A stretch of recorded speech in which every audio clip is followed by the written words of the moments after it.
मुस्तहिक और नादार मरीजों को उनकी दहलीज पर इलाज मुआवजे की मुफ्त तिब्बी सहूलियात देने के लिए कज़न इत्तेहाद मूवमेंट की जानिब से एक रोज़ा फ्री मेडिकल कैंप का इनेकाद किया गया। सुबह 10 बजे से लेकर शाम 4 बजे तक जारी रहने वाले कैंप में 500 से ज़ायद मुस्तहिक मरीजों को फ्री टेस्ट और अद्वियात की सहूलियात फराहम की गई। फ्री मेडिकल कैंप में जहां के मशहूर डॉक्टर्स जिनमें doctor Tariq Azam, doctor Umar Farooq, doctor Tahir Munir, doctor Sadaf Manzoor और डॉक्टर खालिदा उमर ने मरीजों का चेकअप किया और अद्वियात दी। फ्री मेडिकल कैंप में आए हुए लोगों का कहना था कि इस कैंप की वजह से उनको न सिर्फ शुगर और ब्लड टेस्ट जैसी सहूलियात हुई बल्कि महंगी अद्वियात भी मुफ्त मुहैया की गई। कज़न इत्तेहाद मूवमेंट के चेयरमैन वकार अहमद, उमैर इकबाल, आसिफ इकबाल, वकास अहमद और रिजवान हैदर का कहना था कि उन्होंने अल्लाह की रज़ा की खातिर फी सबीलिल्लाह ये कैंप लगाया है जिसका मकसद मुस्तहिक व नादार मरीजों को मुफ्त तिब्बी सहूलियात की फराहमी थी। गुज़श्ता माह भी वो कामयाब फ्री मेडिकल कैंप लगा चुके हैं और ये सिलसिला आइंदा भी जारी रहेगा। कैमरामैन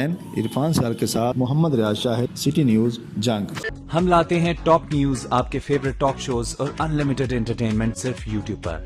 अगर आपने अभी तक हमारा चैनल सब्सक्राइब नहीं किया तो अभी सब्सक्राइब करें और बेल आइकॉन को क्लिक करके हमारी लेटेस्ट वीडियोस के बारे में अपडेट जानें।